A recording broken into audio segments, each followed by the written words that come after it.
When we closed last time, we had said that perfection of self-consecration implies perfect self-surrender. And this surrender is a progressive surrender. In the nature of things, there cannot be a complete surrender at one stroke. No. It has to be progressive, and it implies rejection of the opposites, things that are contrary to what we aspire for, and an increasing acceptance of the higher light. Now, surrender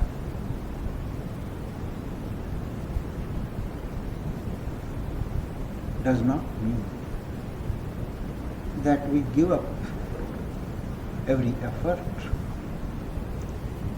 leave it to God, to whom we are supposed to have surrendered, and stay put. This is a self-deception. A surrender means ceasing to exercise your personal choice, personal preference, and submitting your will to the higher will. It does not mean that you surrender your individuality. As a matter of fact, by linking your will to a higher and more powerful will, you enhance your effectivity. Your individuality gets the content of light and force, and you link yourself with something higher than yourself. If you have conscientious objections to surrender to someone outside of yourself, even if it be God, surrender to your own higher self. Each one has got a higher self, always governed by truth, unity, and knowledge, and a lower self at the mercy of ego nature, desire motives, and that brood. So we shift our allegiance from lower nature to higher nature, and that is surrender. But it cannot be worked out in a moment.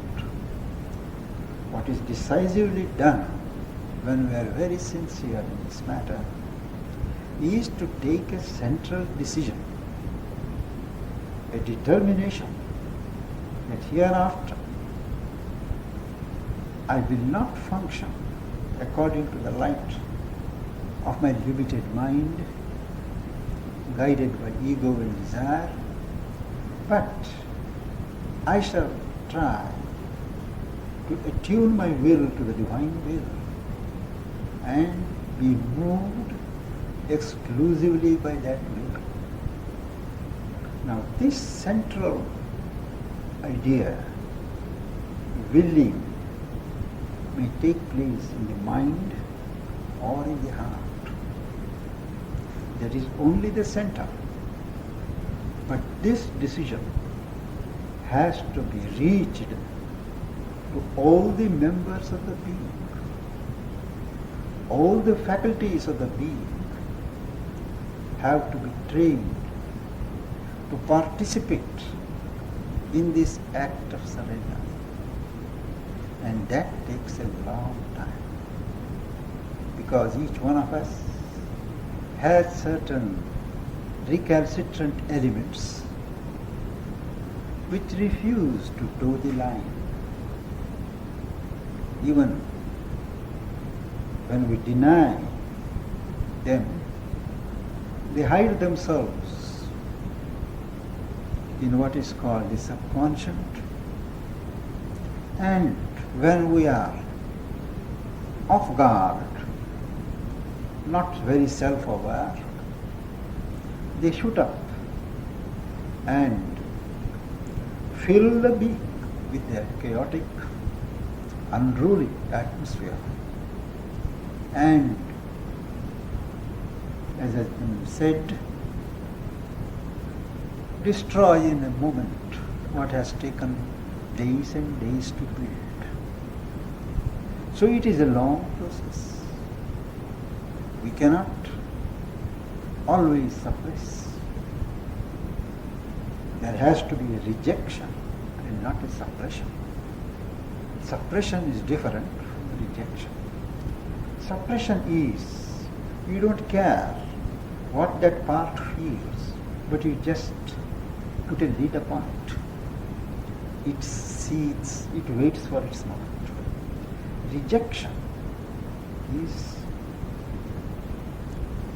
to mentally refuse to allow that moment and coax that part, educate that part in sharing this impulse to reject.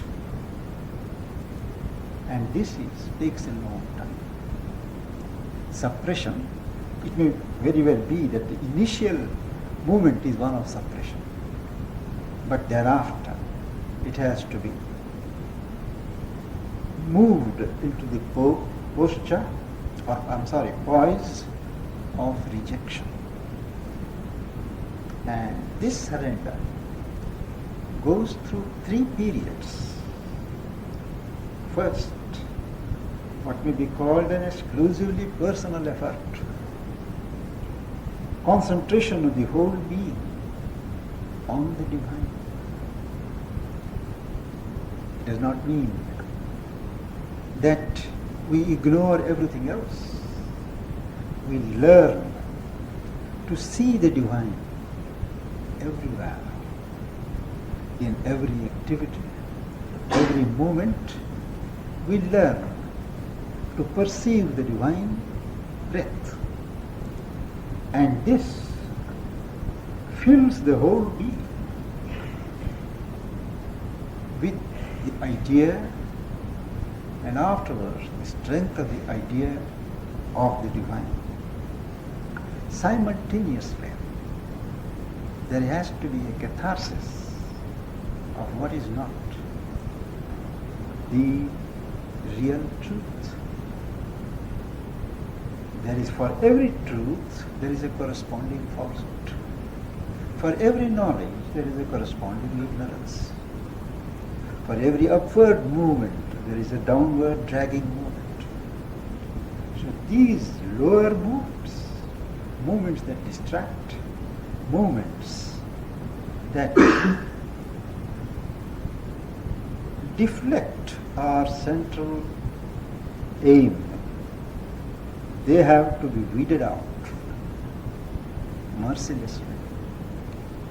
And there is a certain pain. But this pain,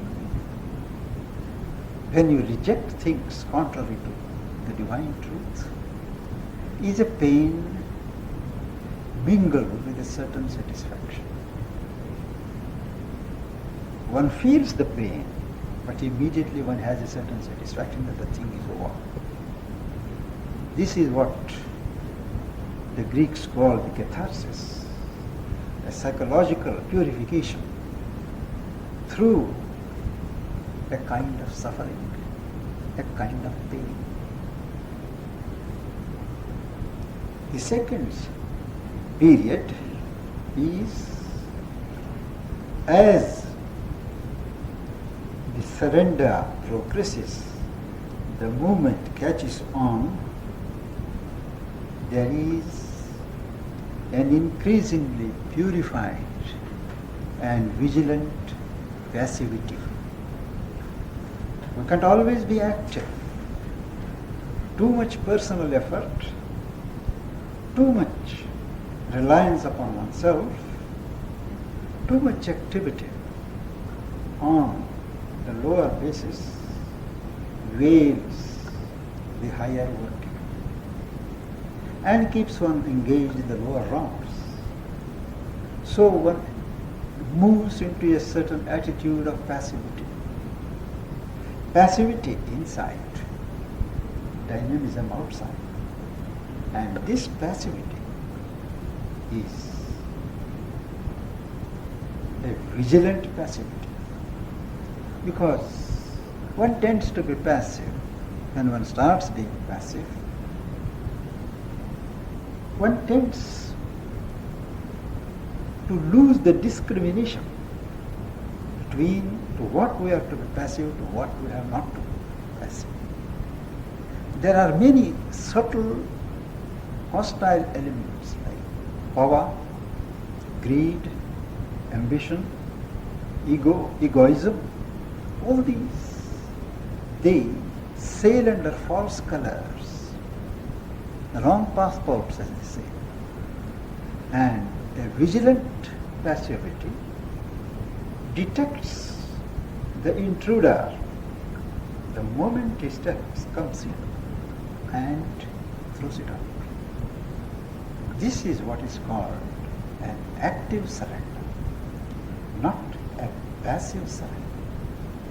This surrender has got this poise of passivity of the inner being, but it has to be a vigilant passivity and an increasingly luminous response to the divine force. It is not just being worked upon by the divine force, but we have to second it. We have to collaborate with it. That is why it is a luminous response with the highest light that we have, from the highest level of consciousness that we have attained. We receive more and more of the workings of the divine force. Become conscious of it, become aware of it, look for it, and then cooperate with it. As this second period comes to its close, there is the third, where the divine working, the working of the higher force of grace, replaces personal effort. And there is eventually a natural disclosing of the flower of the divine. But here, care is to be taken that one remains conscious, always responding from moment to moment to the higher impulsions. So even when personal effort in the sense of personal exertion stops, this working of holding oneself flexible, elastic, plastic to the divine touch has to be done. Now these three periods don't really follow in this fixed order in anybody's case. Nature is so flexible, and the higher workings do not proceed according to logic, a logical order. These stages always intermingle. The second stage of luminous response to the divine force may start in the very beginning at certain times, and the degree of the contact of personal effort and concentration may have to proceed even in the third stage, when there is a more increasing pressure of the divine force. But for sake of clarity of understanding, I have presented that these three stages in surrender.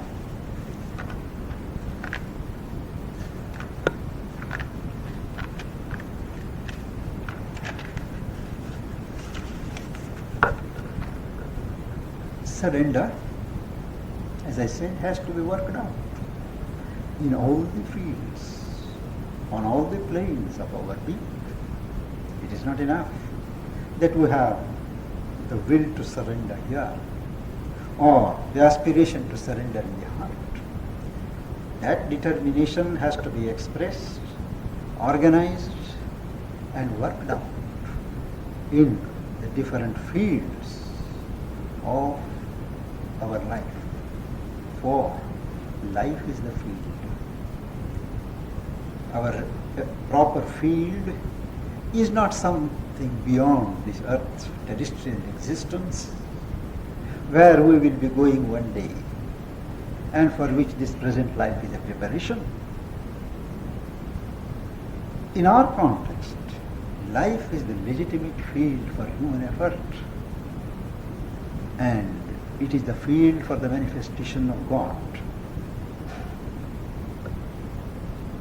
We start where we are. All of us live in this worldly world, participate in this life consciously or unconsciously, and go through the rounds.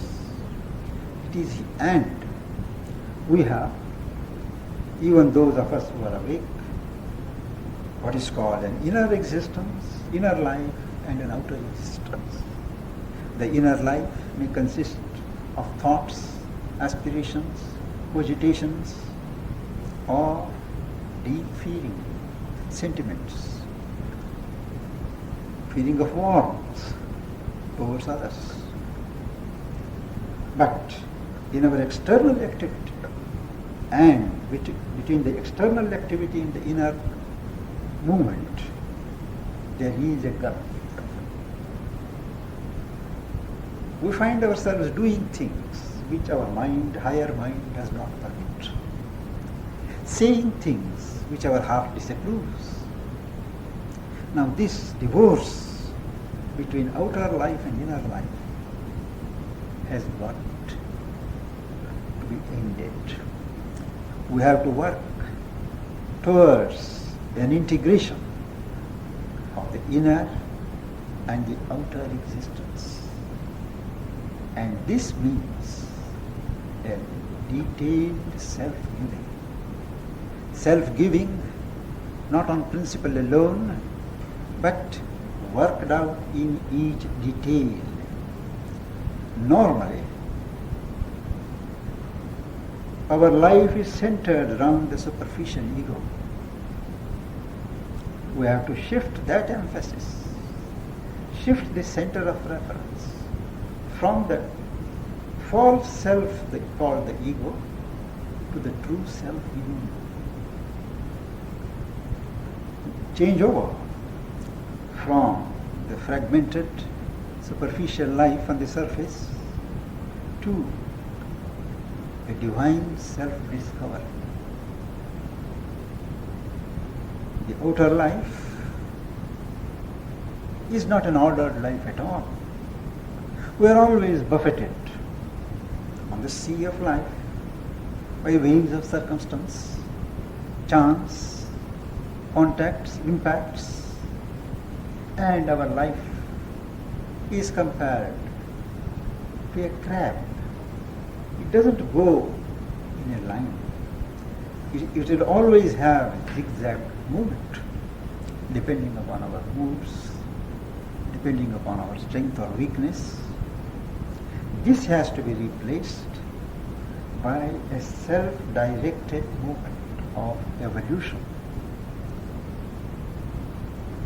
And spiritual life, once again I may repeat, is a growth from the normal ego-human consciousness into a divine consciousness. An integral conversion of all the parts of nature to divinity. It is not enough. If this central part or that central part is converted, the whole being of man, the totality, has to be taught to participate in this movement of integral conversion. In short, we have to exile the ego and enthrone God as the ruling inhabitant. Today, he is there, but he does not rule. Perhaps he reigns, but it is the ego that rules, the desire self that dominates our existence. That ego has to be banished so that the throne can be occupied by the rightful owner, the divine inhabitant in ourselves. We start by disinheriting desire as our ruling motive. For every activity, there is a certain desire.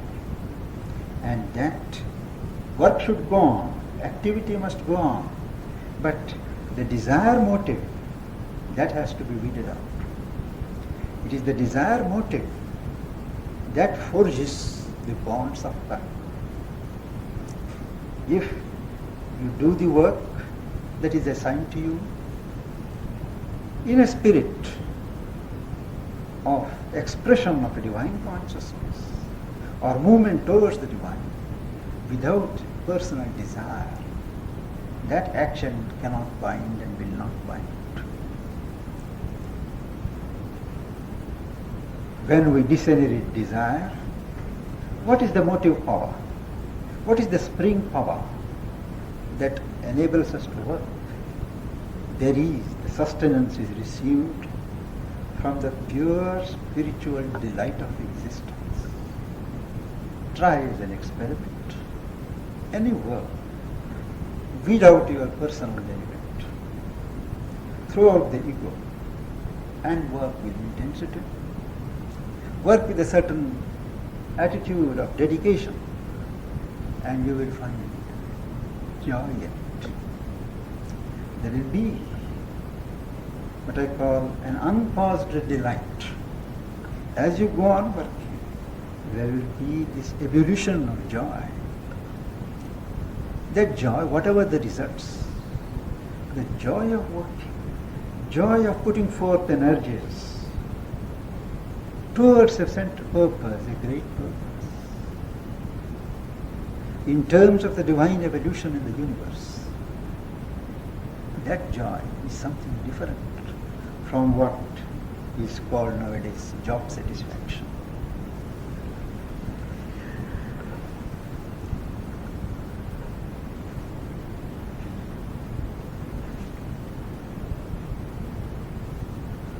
And in this, it is not only our life dynamism, the life energies that must be converted, that must be given a new birth, but even the mental being, even the mind has to be born anew. It has to learn to think differently, on a different basis.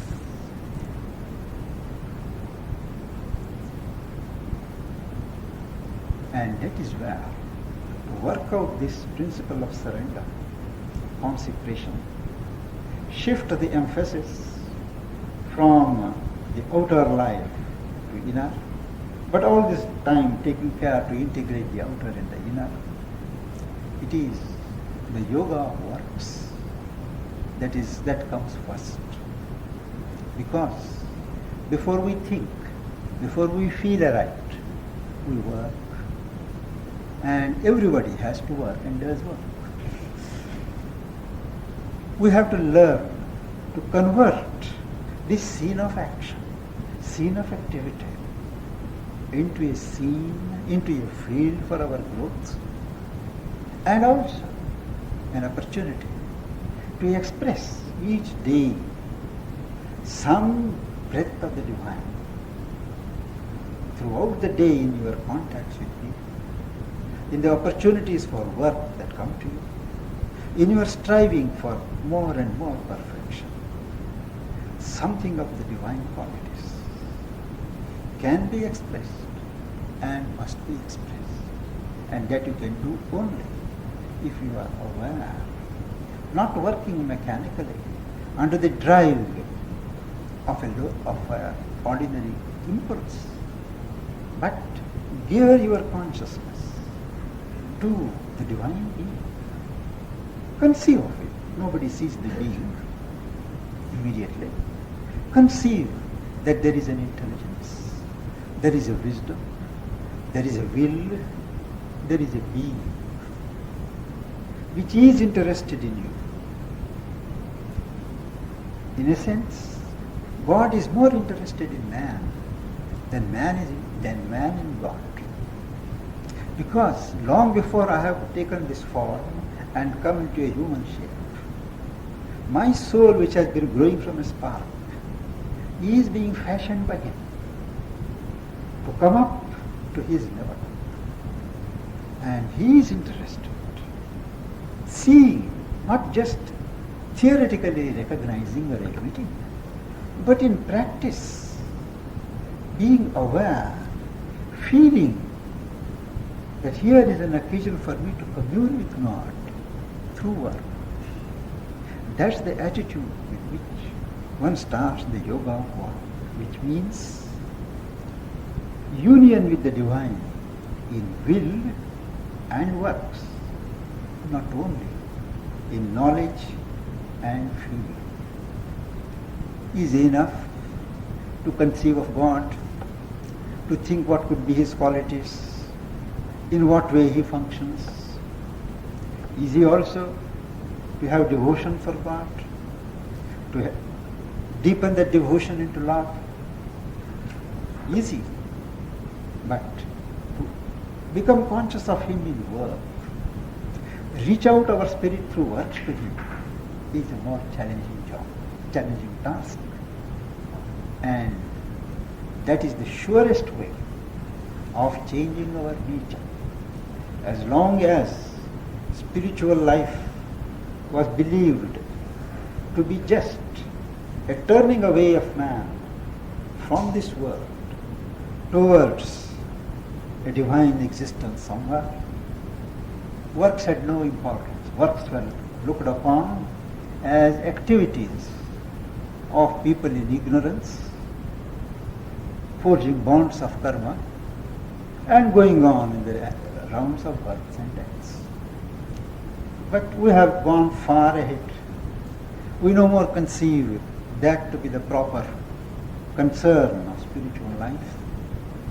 We have also refused to allow any demarcation, distinction, compartmentalization as of spiritual life and worldly life.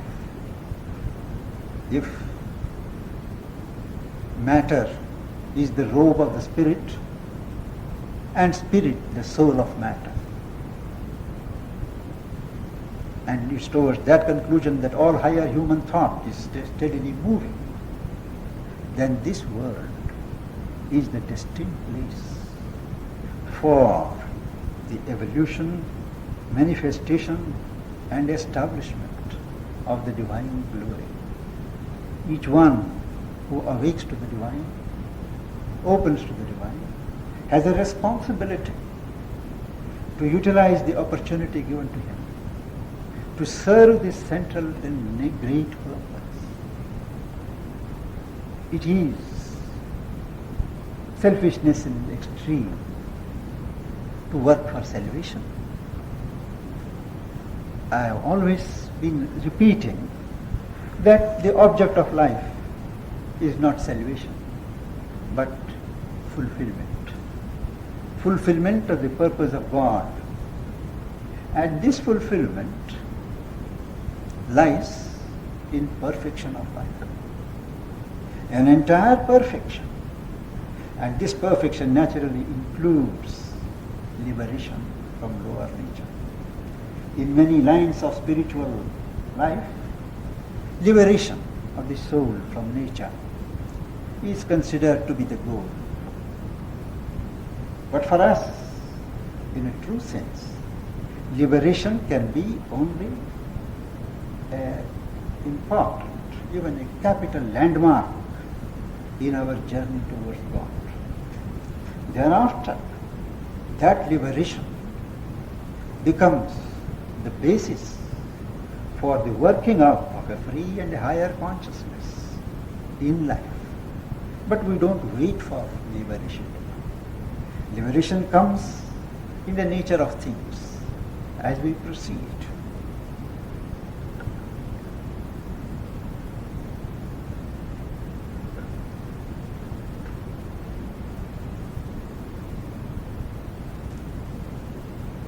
We start in this discipline on the lines that are laid down in the Gita, which is so far the greatest gospel of divine works given to man.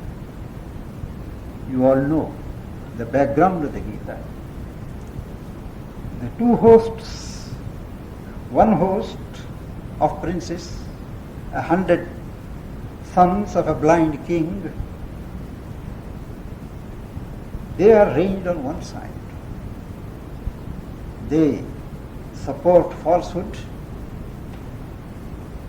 and ignorance. They are opposed by a smaller host, significantly of 5 princes. But the 5 princes are guided, and their charioteer is God, divine being, Lord Krishna. When the Lord gives the choice to that prince of evil, because he was a friend of both the factions, so he told the prince, the leading prince, both of you can decide whether you want my whole army of so many millions with their cavalry, elephants and all that, or only myself. The prince said, certainly I want a huge army, let your people have you. And he became the charioteer. The whole thing, look at the symbolism of it. He became the charioteer. So now, the dwarf force, the small force of truth, it is being led by the divine. The carriage is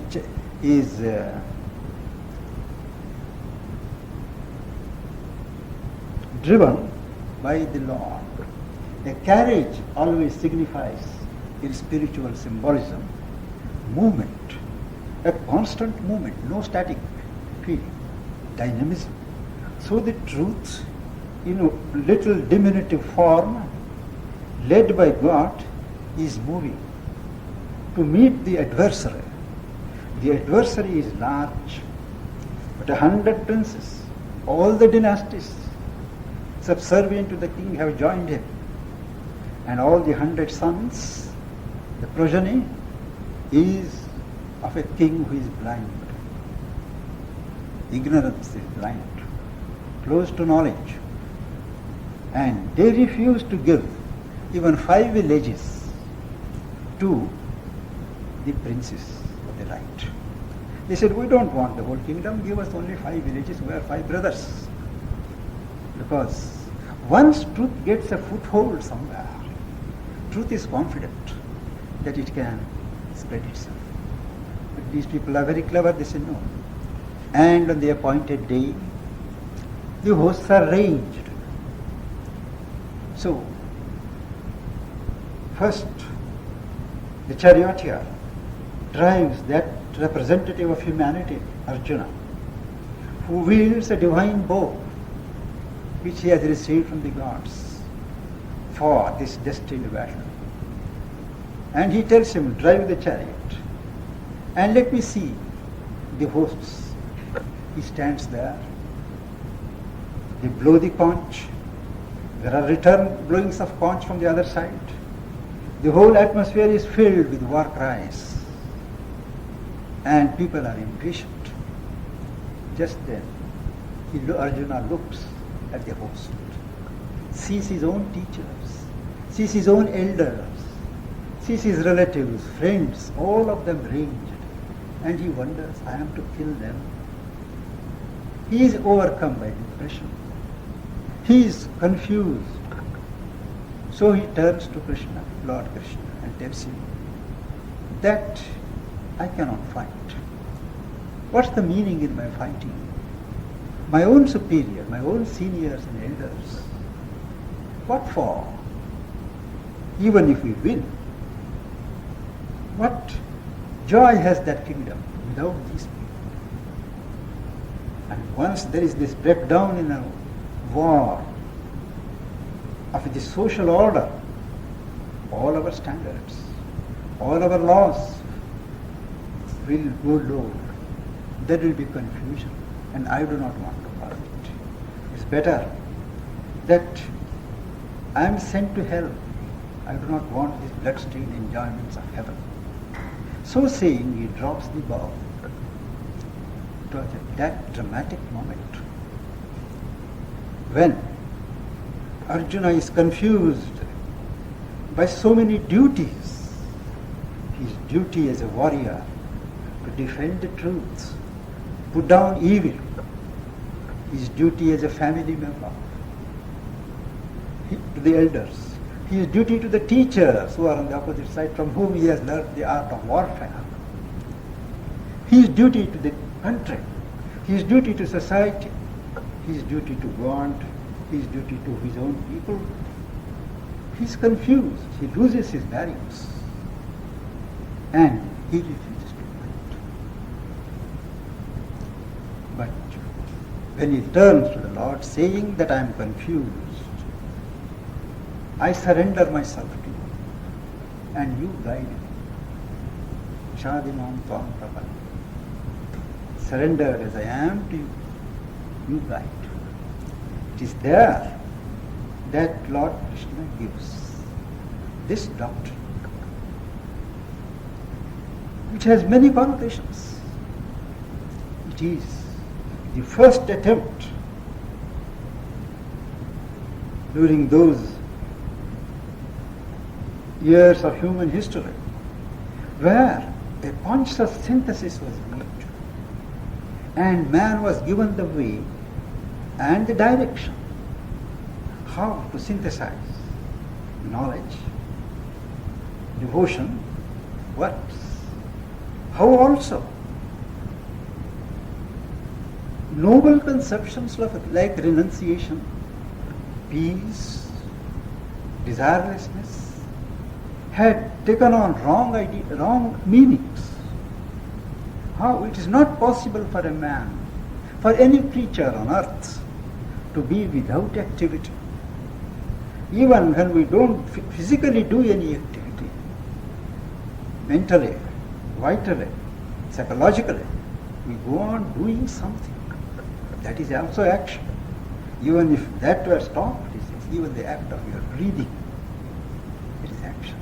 So the wise man is he who sees action in inaction and inaction in action. And how do you arrive at that consciousness of inaction even when you are active? By detaching yourself, knowing that it is nature that works, not I, the soul, who works. When you take that voice and develop it, even in the midst of the most bubbling activity, you are calm, uninvolved, unaffected. So this is an art of yoga, to learn to be peaceful, detached, silent, in the bosom of the eternal, while the external instrumental nature goes on in its workings. This also is the real message later given by Lord Buddha, even when he realized that peace of nirvana. When he, as the legend says, he was on the way to step into the land of nirvana, he casts a last look at humanity, and then he decides, till there is one single man being left on earth subject to misery and pain, I shall not step into the land of nirvana. And having that voice, that consciousness of immobile uninvolved, peace, calm. He did work for 50 years after his realization. He moved and worked in the society, showing thereby that whatever the philosophical explanation, in practical life, one has to work. Here also the Lord says, I have no need to work. But still I work, because if for a moment I stop from working, all these worlds will go to perdition. And he says, as people in high stations function and work, as they live, they go, the others follow them. So it is incumbent upon you, as a representative prince, the highest type of manhood, of chivalry, bravery, that you should work and you should set the example and not be overcome by this petty sentimentalism. He said, whom are you going to kill after all? You are going to kill their bodies. Their soul is indestructible. They are fools who think that they kill and their others are killed. It is impossible. So even otherwise, leaving aside the question of the soul, he said, what is your duty? You are a warrior class, intended to defend the truth, to guard the truth, and put down all that lives by evil, exterminate evil. Are you going to fail in your duty? This is a terrible work, but it has to be done. And he tells him, ultimately, whether you kill them or not, they have been already killed by me. You are only required to be an external instrument. And then he asked, then how do I go about it? How do I work? It is there that he develops this yoga works, where one takes every department of work, every type of activity, and uses it as a lever to rise into a higher consciousness, to move away from one's moorings in the animal past. And the first step is to offer whatever work one does to God or to any principle, any person who represents God to you. You do not do ostensibly, you do for earning your livelihood. Very well. That is only the external, the outermost fact, appearance.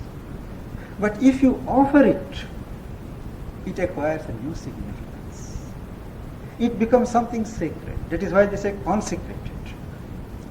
And you identify yourself with the work as it is going to be an offering of love to God. Work changes its character into service. If where work is self-directed, self-motivated, work is labor. Where work is directed towards God, towards a higher cause, it becomes a service, a consecrated service. And this is the first step, he says, you offer. Because this self-offering of oneself, one's thoughts, one's feelings and one's acts, that is the real sacrifice. Now sacrifice is a very poor word in English. To bring out the full significance of the word he uses is called yajna. Yajna is something given, but sacrifice has a tinge of pain, unwillingness. That is why we say sacrifice. There is an awareness that I am giving up something dear to me. But yajna, as in Sanskrit, as in the conception of the Gita or the Lord Krishna, is a joyous moment of giving oneself to the divine. Lord says, in the beginning of the world, in the beginning of this earth, God created gods and God created men, and He created this yajna. Yajna means an interchange, a self-giving. And He told both the gods and men that both of you participate in this yajna, mutually enrich yourselves and let the manifestation proceed. So yajna, self-giving, is the first law of existence. Most of us are not aware, but whether we are aware of it or not, we are compelled by nature to participate in this cosmic yajna, in this cosmic sacrifice. Knowingly or unknowingly, things go from us to others, and things from others flow into us. It is as a result of this interchange, receiving and giving, that we grow. When we do it consciously, it has 100-fold more value. Otherwise, it is a very indirect value. So he says, recognize this fact, that the whole world is one.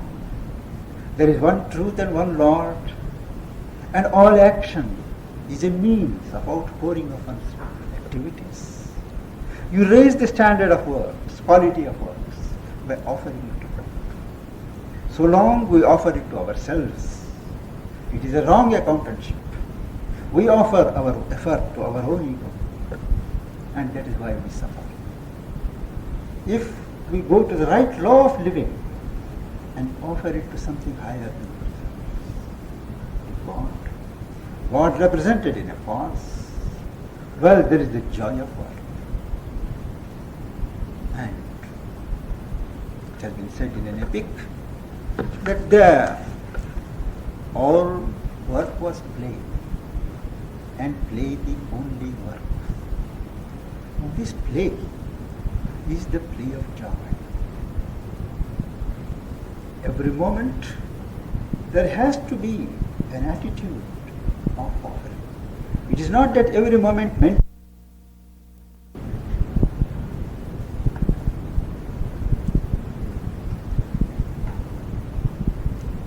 There is a school of thought, of approach,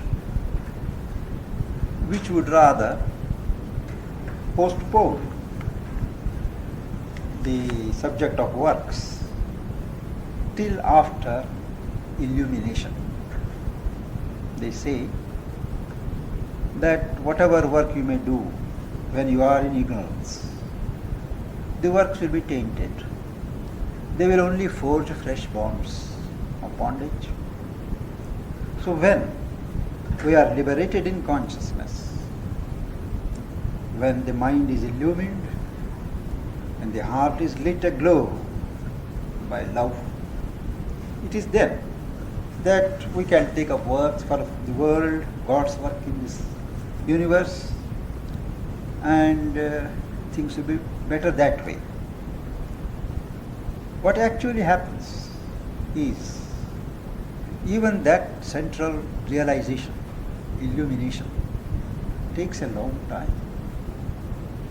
And all those years, during the whole period, the center of gravity has been shifted inward, inside, and the person lives inside more and more, losing his foothold on external life, so that there is an imbalance. And what happens when the person ultimately succeeds in achieving the central illumination is, when he turns to work, he finds he has lost his balance outside. He is illumined within, but outwardly he is very human. This is the explanation of many mystics, many saints even, who, though they are God realized, though they have a consciousness of light and truth in themselves. From outside, they look like disorganized, erratic individuals. And Indian spiritual tradition has names for them.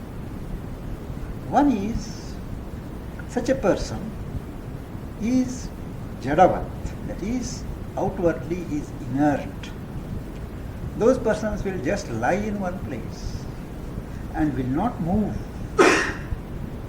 They don't care for hygiene. They don't bother even to go and have their food. It is the disciples or well-wishers, they come and put food in their mouths. They bathe them.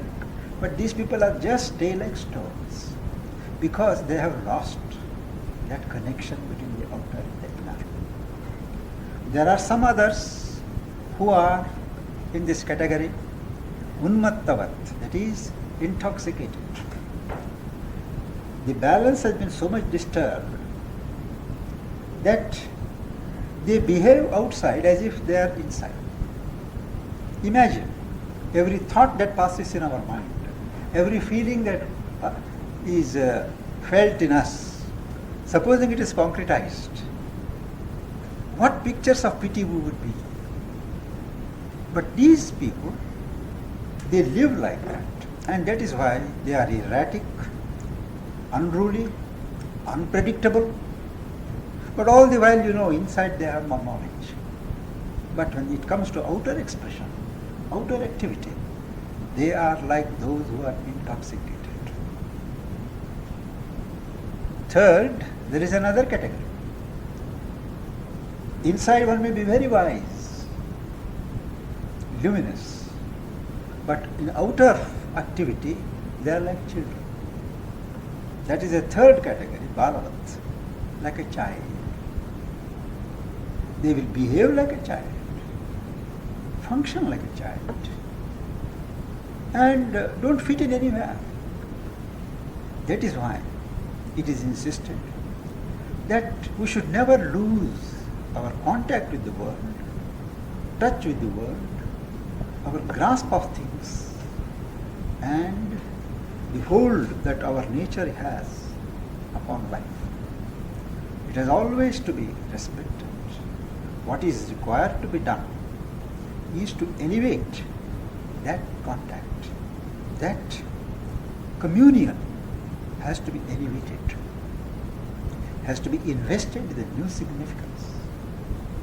And that is where this field of works, action, comes into prominent play. We start, as I said, by offering whatever we do. The moment we wake up in the mornings, the whole day is there before us. We concentrate for a minute, pray to the Lord, and offer the whole day and all that is to be done during the day to Him. Thereafter you work with love. Remember and offer. Remember and offer.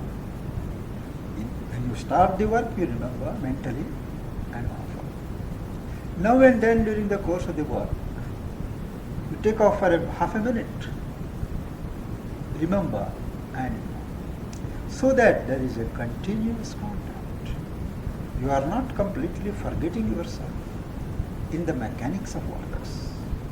You are not just a mechanical worker, but the work is conscious. Something of your consciousness is constantly injected in the work that you do. And the next step is even the sense of the doer must go. That I am the worker, I am the person who is doing, I am the person who is offering. That claim should go. So you invoke the divine energy, the divine guidance in your work, and gradually learn to look upon yourself as an instrument, not the doer, but an instrument of God. And to function as an instrument of God requires a minimum purification, receptivity, openness to the divine. Refusal to allow considerations of ego, self-interest, prudence, all these, refusal to give them admittance.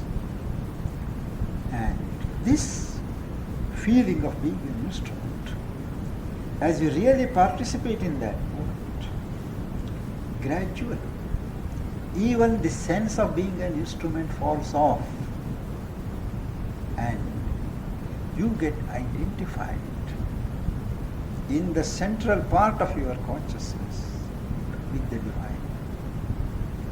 So that in your highest moments, you become conscious that it is the divine who is acting.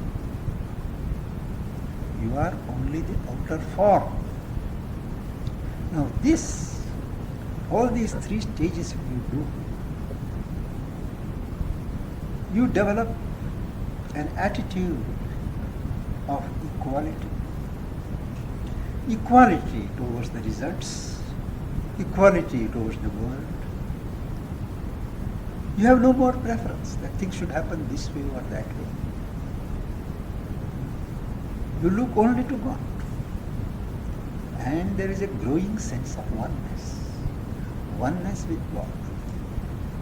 And that oneness extends itself into a feeling of oneness with all, with the divine in creation. And the sure pointer that you are doing things in the right way is that at the end of the day's work, you are not fatigued. Fatigue comes in when you are personally involved. There is a certain tension to derive personal benefit, always having an eye on a particular result. But for a worker of the divine, the results do not matter. Success or failure, they are incidents on the way. Very often it happens that what we mortals think to be a success is really a failure of the soul. And what we think or look upon as failure are God-given opportunities for inner progress.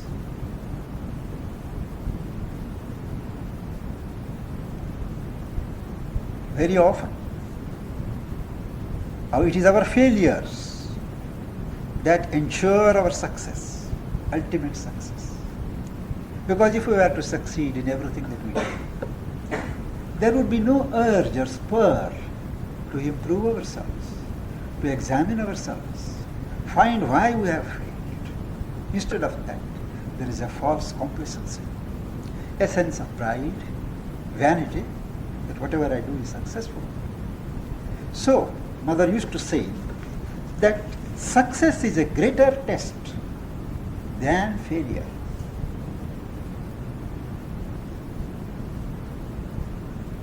And further, this sense of equality and oneness cannot be done unless you add devotion, love to the situation. So at some stage, the path of works adds the path of love to itself. You can't work with a dry heart for God. You put your devotion, you love, and the more you love, the more the work improves. And as you work, as you love, something of what the Lord is, of what that light is, reveals itself. And the path of knowledge also gets joined. There is no real exclusiveness among the three paths. Yoga of knowledge is not really separate from the yoga of love, even as the yoga of love is not something distant and distinct from the yoga of works. So when you start doing work from the level where you are, you go on adding new dimensions. And that explains the importance given to works in spiritual life.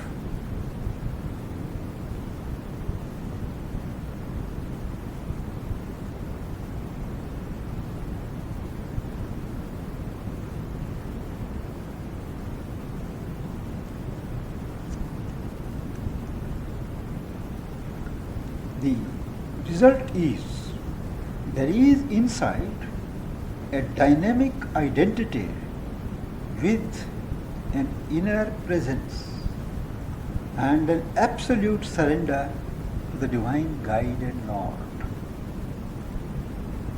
This surrender brings about a change in the place of division, in the place of separativity. There grows an identity. And the key principle of this transformation is union of equality and oneness. These are equality and oneness are the two largest and highest powers of consciousness. No spiritual culmination is possible unless the attitude and the spirit of equality is firmly established in us, and also a constant perception of oneness with God, oneness with God around. These are most easily worked out, achieved by the practice of the yoga of works.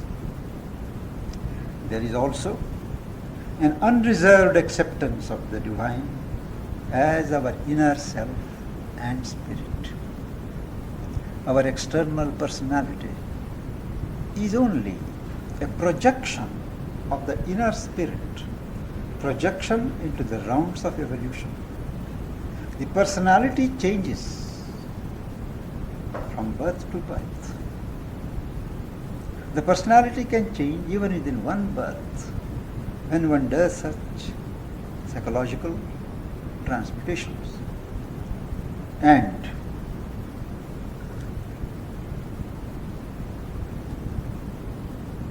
the self within is eternal, constant, immobile. A part of it moves as the soul. And that soul, in conjunction with the mind, the life force and the body, puts forth a personality, assimilating the experiences of life and sending back the essentials to this soul inside. So mind you, there are three levels, three statuses. First is the self, the Atma, supporting like a pillar the whole of man. Something from that self projects into evolution, and that is the soul, that is the psychic being. This is a developing proposition, whereas the self does not move, does not change. It is the divine principle of eternity, immortality. But this soul, involved in our body, involved in our system, goes on growing, assimilating the essence of experience, which is transmitted to it by the outer personality that we call ourselves. So we are that far removed from the reality of our own being, and we have to find our way back to realize the divine in us. And the yoga of works aims at continuing this labor, task, every moment of the life.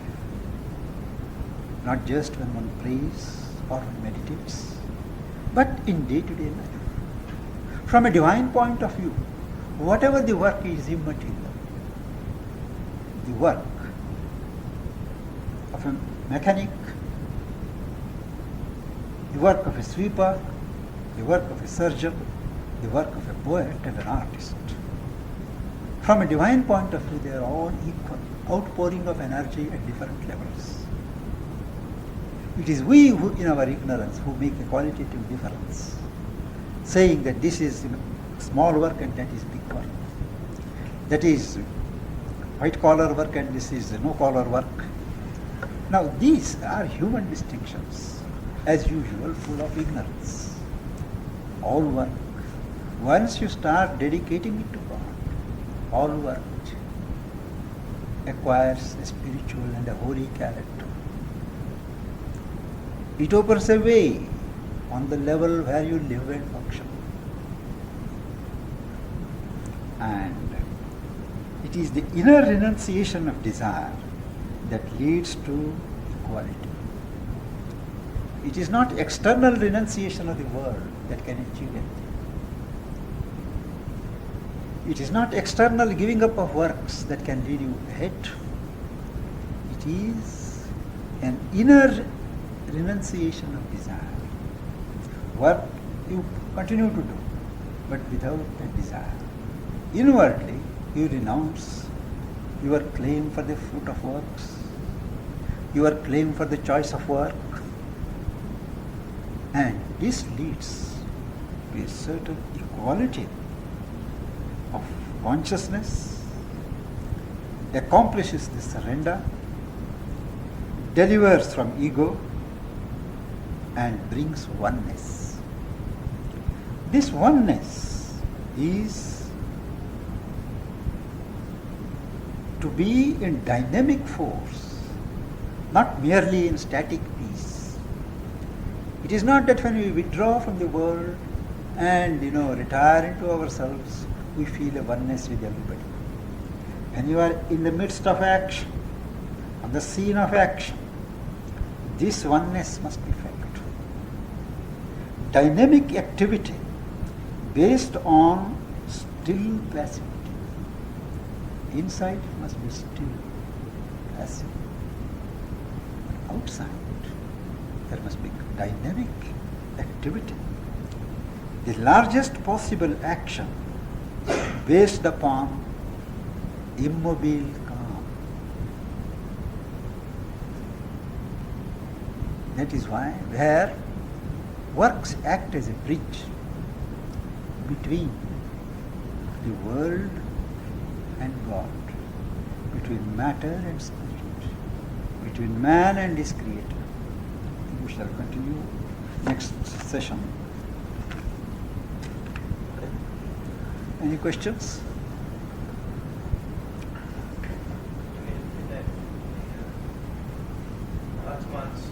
Yeah. Jiva.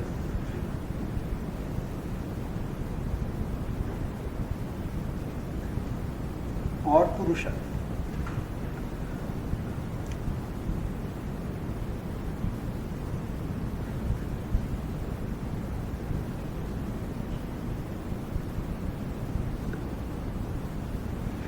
Yes.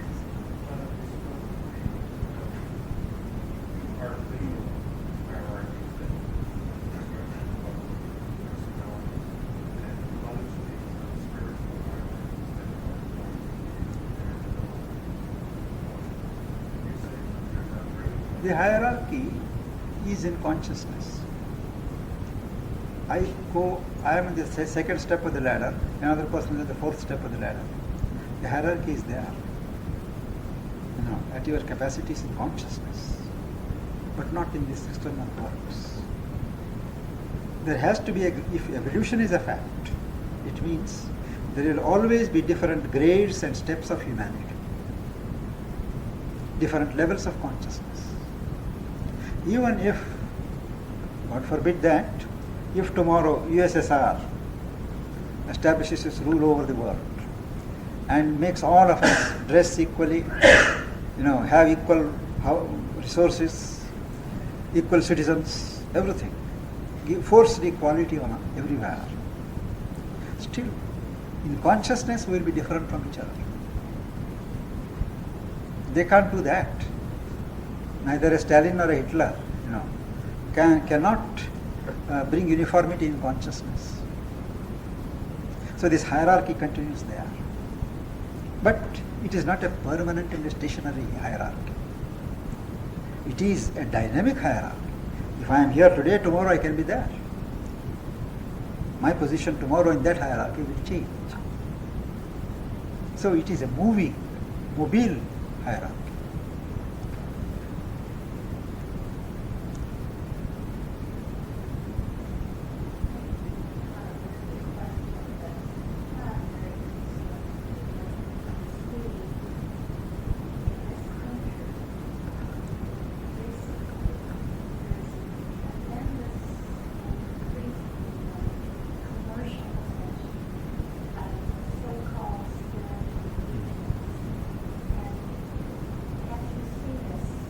Very much, very much.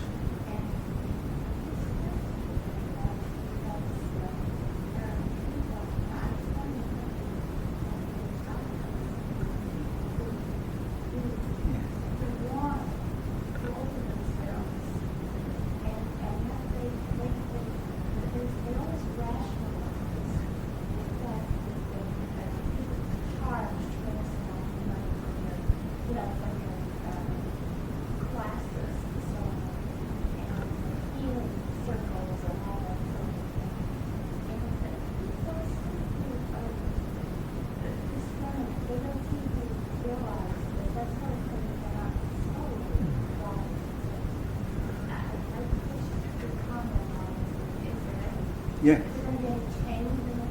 Yes. Yes. Spiritual tradition, mystic tradition, spiritual tradition all over the world requires that money value, commercial value should not be put upon spiritual or religious transmissions of work. Even healing, tradition frowns upon a healer receiving money. It is not wages. It is not your individual thing. It is something else from God. Some people are gifted, and that force works through them. They have no business, they have no right to commercialize it. And this phenomenon of commercialization of spiritual teaching, which is, as you said, an alarming feature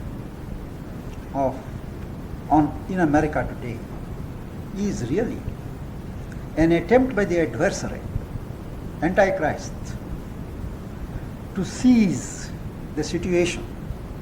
Now, thousands and thousands and millions of people are awake, hungry, and want to move towards God.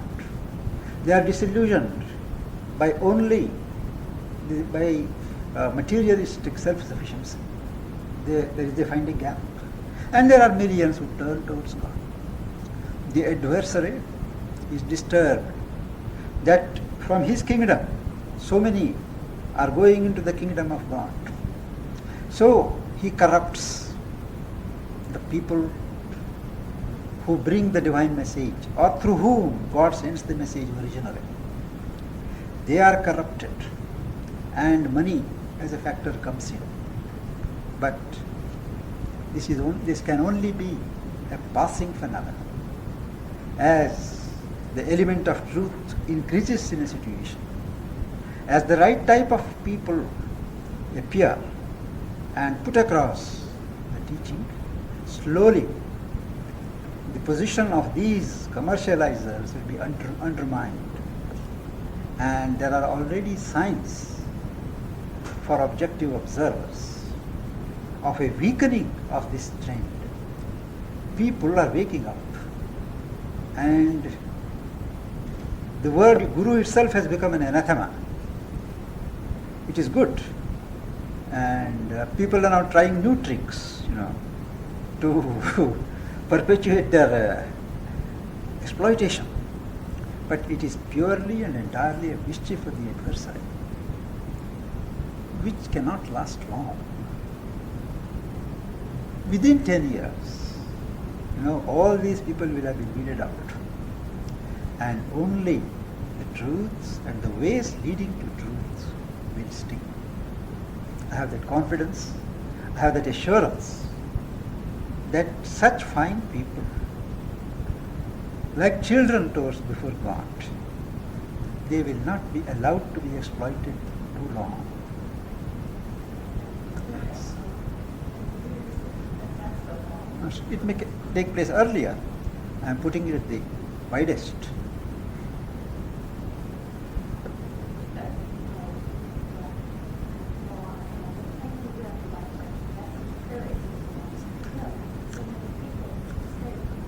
Yes, yes, yes.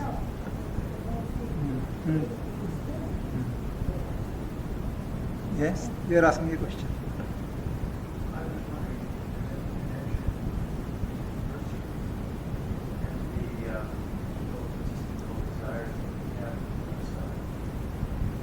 It is the outpost of that adversary in each individual. Outpost of the adversary. In each individual he has one station. I say, and that is the ego. So in this propulsion to the commercialization of religion, I think that we can lose sight of the fact that in the modern age and in the movement of the spirit and material, that they're not a place for the use of communication and the media and the other technological accomplishments. All that is right, but you know very well that money is really not being collected for expenses. These things, what I'm saying is, They cost, but you can always, when you do the right thing in the right way, you can always trust to it that God sees that through certain individuals, unasked, resources are put at your disposal and things are worked. One doesn't have to charge. There are people who don't take a pie, but they are not in want. Their work doesn't suffer for want of money.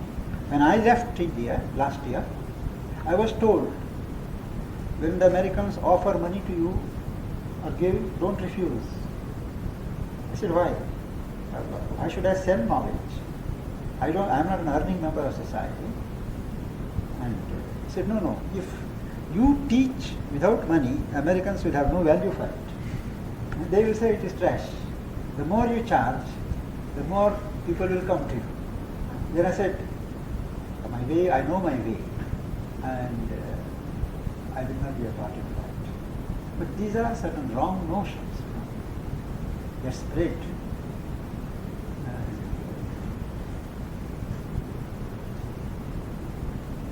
It is the adversary puts a temptation before them, and they can't stand the test. They fail. That's the truth of it.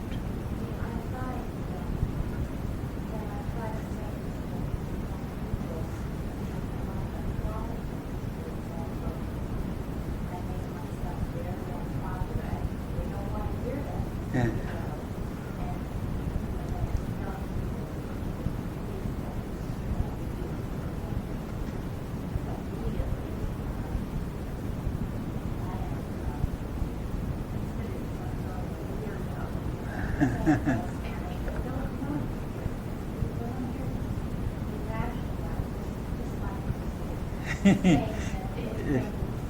That is free. In India, in many centers of such knowledge or practice and things, they have a healthy tradition. It is understood that those who can afford, they contribute whatever they like. But poor people, they don't give anything, nothing is expected of them, but the service is given. Service, that is, they are helped. There is no distinction made between the rich and the poor. Yes. So, poor people get to know and participate in that without having to give a cent But the rich people on their own, I have noticed that when they are moved, on their own they make contributions. You see. For instance, I am running a paper, a monthly bulletin. I don't charge for it. But it costs for postage, printing, paper, everything. So some well-to-do people, they come and we give you this much money so that some other poor people can receive the paper. That is how it goes on all over the world. I never charge. And I am a follower of Mother, who said, when she started the International Center of Education in our place, that no fees will be charged for instruction. So all the teaching and tuition is free. There are 700 students from all over the world. But no tuition fee charged. She said, I will not sell education. Those who can afford, naturally they pay for their board and launch, but not for tuitions. All of us, we work in an honorary capacity. And that is how things have to be. Because as I visualize, in the new society, which will come one day or other, money will not be a factor. Money will not continue. Money, the role of money is over. The resources will belong to the society. Each one will be kept in a certain, whatever his needs, they will be met. But nobody will be able to exploit anybody through money, because money will not be there as a factor. It is the new age, this will be one of the things.